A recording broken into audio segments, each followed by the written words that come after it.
I spoke to entrepreneurs in the health and wellness space and asked what their biggest current challenges are as entrepreneurs. Today, I want to break down 3 of those biggest challenges and show you how podcasting can help. This is Profits Through Podcasting, where we help health-focused entrepreneurs generate leads and revenue for their businesses through podcasting. I'm your host, Joel Oliver. So a couple of the most common reasons for starting a podcast are to generate an ROI by reaching new leads and creating sales, as well as helping people, right? That's a really common one in the health and wellness space. A lot of people are in this out of pure passion and love for other people that want to help live better lives and make the world a better place. So podcasting can definitely help with 2 of those things and a lot more. But today I want to relate some benefits of podcasting directly to some of the biggest challenges health and wellness entrepreneurs are facing, aside from that big one of just wanting more leads and revenue, because that pretty much universally applies to entrepreneurs. And we've talked about it in length here on Profits Through Podcasting.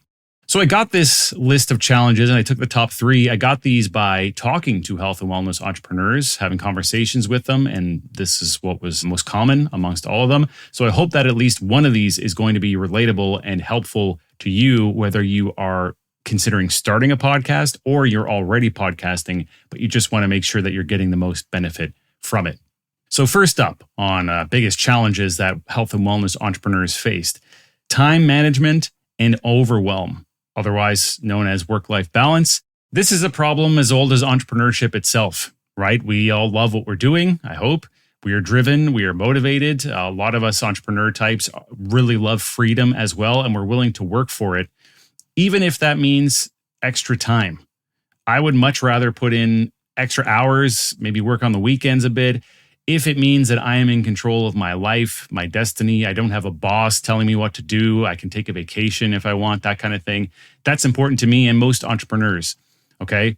So this is a challenge for people, is like, how do we actually get there? We are running a business, that's great. We've got some freedom, but maybe we're too busy. Maybe we're juggling tasks. We want to get to that level of generating more revenue and scaling the business. But at this point, we're already feeling busy. It's hard to really know where to turn next. What do I do? What's going to move the needle? What's a waste of time? Another day passed and there was not enough time today to get everything done. It's day in, day out. The to-do list never ends. It's just like a constant struggle. You're constantly working in the business rather than on it. So that's something that we want to take care of. We don't want to be living that kind of life forever as entrepreneurs. You know, we should get some downtime and some freedom and be able to relax. So how can podcasting help with that? Well, it's a low effort or lower effort, high impact tool. At the very least, it gives you a lot of leverage. Maybe it's not correct to say that podcasting is low effort, because if you want to put out valuable content, you got to put proper effort in. But the leverage is where podcasting really shines, because you can repurpose your podcast episodes into a lot more content, and you don't have to be the one doing that.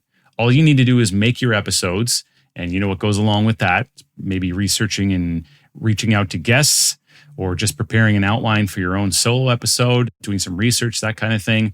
But once you do that, you can do so much with it. And by that, I mean someone else can do a lot with it for you. You can be on every social media platform. You can be on YouTube. You can have LinkedIn posts, emails. You could write a book at some point out of your podcast episodes. And this stuff is all evergreen, so it actually pays off for years. That's a great thing about podcasting. You don't have to feel like I've got to make an Instagram video and write this and write that and film this. You just do one thing and then a team can repurpose it for you. It's really easy to delegate that part of it too, and the entire production process for podcasting. You know, there are companies out there like East Coast Studio being one of them. It's not like you've got to hire an employee, which would mean, first of all, finding the right fit, maybe going through some trial and error, developing systems and SOPs and trying to get all that working. You can literally free up this time and have this system in place almost overnight if you work with a company like East Coast Studio. We've got all that handled. We just bring you on and you're done. All you have to worry about then is recording your episodes every week, and everything else happens for you. And, you know, if you're launching, well, it requires a little more time, but still it's relatively low, and then it pays off over a long period of time once you get that initial setup done. A great thing about this as well is it frees up mental bandwidth. Like I was just saying there, you know, I don't know about you. I'm personally very checklist focused. If I have too many active projects, I can't really focus on anything or be creative or get my mind to rest. I just know there's a whole bunch of things that have to be done. So by having a podcast and reducing the number of things you need to do, but getting that leverage, this helps you streamline and you don't have to think about a million things. You know, I have to get that one thing done. I have to get that episode done, record it, send it off. Okay, now I've just taken care of a whole bunch of things with this one simple podcast episode. A team is handling the rest. That's really nice. As well with podcasting, it can bring in an ROI in multiple ways. It's not just about generating sales, but think of SEO, the trust building, the authority building that happens by putting that content out there where people come to see your podcast and see you talking about the things that you're passionate about and knowledgeable about. That is a great way to build trust. It helps you connect with new people. You can start doing appearances on other podcasts since you become quite comfortable being in front of the camera and the microphone on your own podcast. So a lot of benefits there to help tackle that first challenge of health and wellness entrepreneurs of dealing with time management and overwhelm and that ultimate great work-life balance that we're trying to achieve. So the next challenge faced by health and wellness entrepreneurs that podcasting can help with: loneliness and community. It is easy if you are a solopreneur or a small team leader to be working from home or a quiet office, pouring your energy into helping others, but your own days might feel kind of solitary. You're just there by yourself. You're not in an office, not having any water cooler chats, no brainstorming sessions with the team. Many of the people in your life even may not be of the similar mindset as you, and they just don't really get the grind of building a wellness business. You can't really talk to them about it or bring up challenges. You know, they don't get it. They think, well, why are you complaining? Why don't you just go get a job? That sort of thing. And if you're an introvert, you might be thinking, well, some of this actually sounds good. I don't want to have a water cooler chat or a brainstorming session. And I feel you there too. But I think even as introverts, we still are social creatures. So it might not be a crowd of people that you want to be around, but having some human interaction and connection is really, really important. So as you are maybe doing this to yourself and not getting out there as much as you should be, but you're online promoting a healthy lifestyle in some way to people you work with, however you're doing that. So you're being that lighthouse to them and trying to show people how to live a great life, but then maybe neglecting some parts of your own, like perhaps going entire days without meaningful adult conversation aside from client calls, if you have that at all even. That isolation can amplify burnout and self-doubt and decision fatigue and just make it harder to show up authentically for your audience. If you're not really feeling that great, then you've got to pop on the camera and record your social media or your podcast or whatever it is and try to act like, you know, who you think you should be putting out there. All that said, the good news is that podcasting can help with this, and it allows you to build genuine connections and a sense of community. Podcasting can create a virtual tribe around your voice and your mission. Listeners are tuning in regularly. They feel like they are part of your world, and then they're feeling seen, you know, and less alone in their own journeys because they've got a friend, even though maybe it's just through a podcast, but there's going to be engagement with them as well. Hopefully they're coming on social media or responding to your emails that you send out, however that looks. You know, they might comment on one of your posts that you put up. They feel like you are a friend of theirs. You're part of their life. They're looking forward to hearing what you're going to say next. It opens a dialogue. So this is a great thing. And I'm not a huge fan of social media, but particularly if you work on your own inside a lot, it is kind of a portal to the world to make some connections and get some feedback that what you're doing in your business and the content you're putting out there is helping people and resonating with them rather than just putting it out there into a void and hoping for the best. You know, that's not going to be good for your sense of loneliness and longing for having a community around. Podcasting helps your need for connection as well. Knowing that you're not shouting into the void is one great thing, but also for many, recording their episodes becomes sort of a form of self-connection and almost therapeutic in a way. I know a lot of podcasters are like that. They like to sit down and just get something off their chest or share something with their audience that they've been bottling up or they've been thinking about and they want to get some opinions on. It's really, really good for that. And yeah, if you're doing that lifestyle where you're not having many conversations, this happened to me a lot where I just realized I don't think I've actually spoken any words in a couple days. So podcasting is really nice for that as well. It can also open doors to meaningful peer-to-peer relationships through guesting and collaborations. You can invite guests onto your show, whether they're experts or clients of yours with great stories or mentors. This gives you then real conversations and connections, and you're meeting new people.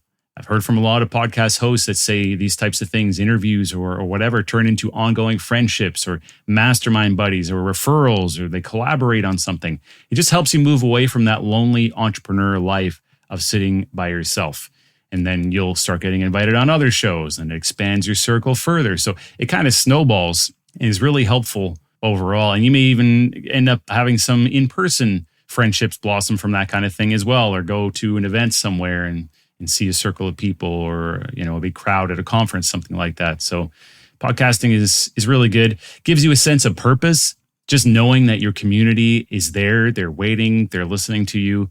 And to touch on the introvert thing there again as well, it's a low energy way to feel socially fulfilled without any draining in-person demands. If you are an introvert, I definitely consider myself having those tendencies for sure. We still want that human connection. So if you can get this, but you don't have to dress up and go out to some big event, you're connecting authentically, but not being drained as you may if you were out in a big crowd or doing in-person networking, that sort of thing. So podcasting is letting you connect with people authentically, but it is completely on your terms, from home or from your office or wherever you choose. It's a way of building community, but very friendly to introverts. So that is how podcasting can help with loneliness and community building. And then the final one here today, one of the biggest challenges faced by health and wellness entrepreneurs that podcasting can help with is visibility and confidence. Putting yourself out there feels scary. You are being very vulnerable when you do put yourself out there authentically, and your inner voice might be asking, who am I to speak on this? What if people judge me? What if I get a mean comment? What if I say the wrong thing and I look stupid or lose credibility? I'm not even that big of an expert compared to some of the people out there. That type of thinking, that all shows up as hesitation to do things like post videos, to go live, to pitch collaborations or share your story. You might prefer to just then stick to lower visibility channels like written posts, or just doing nothing even, which is even worse. But all that type of mentality, that's going to cap your reach and your growth and your impact, your bottom line.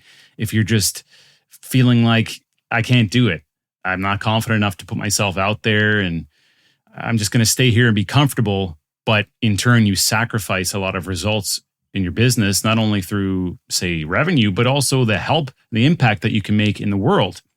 Any of this self-doubt type stuff keeps you playing small. It creates a cycle of frustration, this feeling of imposter syndrome. It just, that what you can do for people is very helpful. That what you have to say is important, but you just don't have that confidence to get out there and really be you and say it. So the great thing about podcasting here, it is one of the most forgiving, confidence building visibility tools out there. Over time, it completely rewires your relationship with visibility and turns the volume down on that self-doubt. So how does it do that? Well, it's a low pressure entry to visibility, first of all, especially if you start just doing audio and not even doing video. You can record in your cozy space. If you're an introvert, whatever, you can have your pajamas on if you want. You can be in your closet. It's fine. Even if you're just, say, visibility hesitant, as some people say, you grow comfortable with being heard. And that comfort then spills over to everything that you do. That it just includes your fearlessness in how you run your business, the content then that you're getting repurposed into other pieces of content. So if you're confidently showing up for your podcast, now your Instagram posts are suddenly better because you're taking them from the podcast, and anything you do, right? You're just going to have more of that confidence and want to put yourself out there. As well, podcasting is kind of like gradual exposure therapy for self-doubt. Each episode is a practice in showing up. You start small, you start building proof that your voice matters, you build some confidence, getting feedback from listeners, and it just chips away at that imposter syndrome. And of course, you have that safety net of knowing that you can review or edit the content before you publish it. So you ultimately have control over how vulnerable you want to be. If you say something you decide you don't really want to put out there, you can cut that out of the episode before it goes out. If you accidentally say something dumb or something inaccurate, whatever it is, no problem. It wasn't live. You can cut it out. That's another nice thing about podcasting, right? It's a feedback loop as well. It builds real confidence. As I'm saying, that listener feedback comes in and helps you validate your expertise. Oh, maybe I actually do know what I'm talking about, right? Or I help this person. You can reframe your self-doubt into that I am making a difference, turn it into something positive. Podcasting also positions you as an authority without needing to prove it constantly, because just by nature of sitting there and going deep on topics, you are demonstrating your expertise naturally. So it reduces the pressure to overcompensate and simply lets your quiet confidence emerge. You don't have to try to write some big script to get out there and proclaim to the world that you know what you're talking about. You're just there. You show up with confidence and you're relaxed. You just talk about what you know. And it's impossible then for that kind of authority not to come through. As well with podcasting, articulating your value out loud rewires your beliefs. So if you're recording, you're going to be forced to verbalize the things that you know. So it could be your frameworks, your stories, your wins, your vulnerabilities. Speaking it repeatedly strengthens your neural pathways of self-trust. So many health podcasters say that it helped them own their expertise, saying they used to downplay their credentials perhaps. Now I'm very confident when I show up and introduce myself because I've done this 50 times on microphone. Maybe I've done guest appearances on other shows. That was a big one for me too, when I first started our podcast. And I had been working in podcasting for a long time. There is the doubt creeping in. Like, I think I know what I'm talking about, I guess. We've built a successful business. I help a lot of people, but taking that leap into actually going on video and saying, hi, I know what I'm talking about, and I'm going to tell you, it's a big step. Putting your face out there as well, it just really draws any little bit of self-doubt or lack of confidence that you may have really comes to the surface when you have to think about putting yourself out there. And podcasting is great for doing that because, as we're saying, you can control the speed at which that happens and you've got a safety net there to catch you. Finally, podcasting opens doors to bigger visibility on your terms. So we're talking about gradually working your way up. Once you are confident on your own show, if you're not already guesting on other podcasts, well, it becomes easier because you are prepped. You are comfortable speaking at length. You have episodes as proof. This expands your reach without the overwhelm of building everything from scratch. And you're going to come to really enjoy sharing your message because you can be fully comfortable as you do it. And a nice thing about this too, as we talked about like the exposure therapy and the speed, you have control over it. When you first launch a podcast, unless you have a big following already, there's not going to be a giant audience. It's something that has to build over time. And not that it's the end of the world if you screw something up or you seem a bit shy.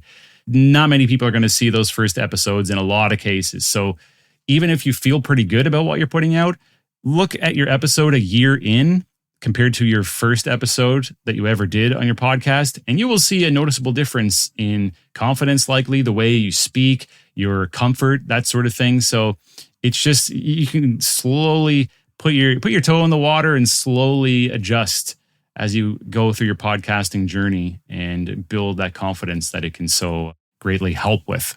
And that was the third health and wellness entrepreneur challenge that people are dealing with out there that podcasting can help today. Okay, so there you go. Whether it is trying to improve your work-life balance and getting help by delegating your existing podcast, or getting a podcast off the ground because you are ready to start tackling that aversion to visibility and grow your confidence, East Coast Studio is your partner for that. We work exclusively with health and wellness entrepreneurs. You can find a link in the show notes to book your podcast vitality call and find out how we may be able to partner and help you achieve your business goals through podcasting.